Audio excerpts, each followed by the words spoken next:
Hi, I'm Rita Wilkins, also known as the Downsizing Designer. So, welcome back to my weekly 5 in 5 series where I share 5 quick tips in just 5 minutes on decluttering and living a simpler life with less.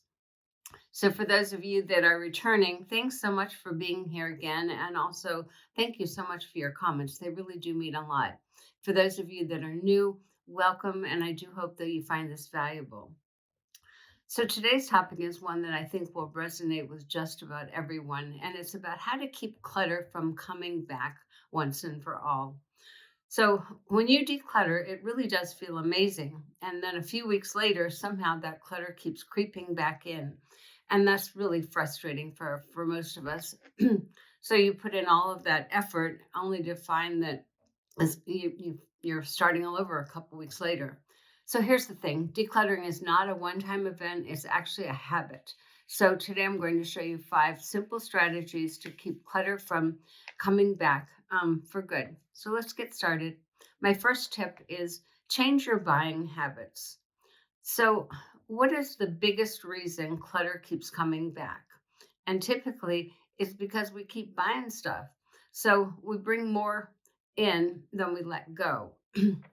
So, minimalism isn't just about decluttering, it's about being intentional about what we own and what we purchase. So, if you try this before you buy something new, make a habit of asking yourself, do I really need this? Will it get used every day? And do I already own something similar?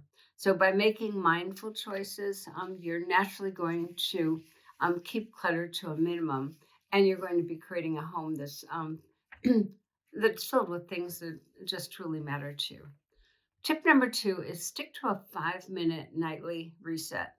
So life gets busy, and that's when clutter creeps back in. So a little mess here, a little mess there, an unfinished task here or there. Before you know it, clutter just keeps adding up. So if you try this, set a timer for just 5 minutes before you go to bed. Put the things back where they belong. Tidy up a little bit and reset your space so that in the morning you're going to have a whole new look. So you'll wake up to that clean, organized home that will inspire you to keep things more clutter free. My tip number 3 is to designate a clutter catch spot. So, clutter often returns because we don't have a system for where it belongs. So, items pile up on the kitchen counter, the dining room table, the entry tables, um, or that one chair in your bedroom.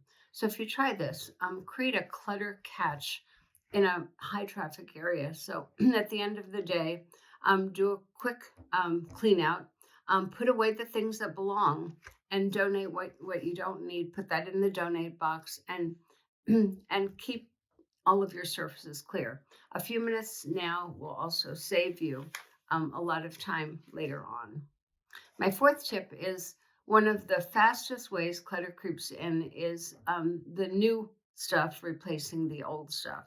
So we clear a space before we know it, we're filled back up again. So, a solution to that is every time you bring something in that's new into your home, commit to letting go of one other similar item. So, if you buy a new sweater, donate an old one. If you get a new coffee mug, or water bottle, let go of the old ones. So, this keeps your space balanced and also prevents clutter buildup in the future. And my last tip today is do a monthly revisit release check-in.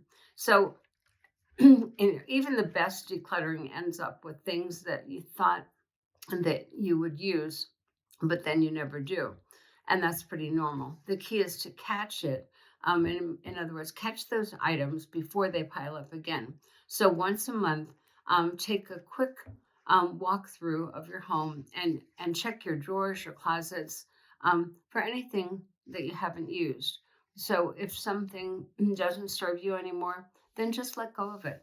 The more often you do this, the less clutter is going to be building up. So keep clutter from coming back. It isn't just about it isn't about perfection. It's about consistent habits that we have that make your life easier and make your space lighter and more organized. So if you need more support, check out my decluttering habits tracker. It's a simple step-by-step guide to help you stay clutter-free longer term. It's only $2.99. You can grab it in the link below. So if you found this video helpful, please like and comment below. I truly appreciate your comments. They do matter and they give us ideas for future content. And also, please share this video with someone you think might benefit, who needs just a little extra boost. And also, please subscribe to my channel. Help us keep growing. And in the meanwhile, keep it simple. I'll see you next week.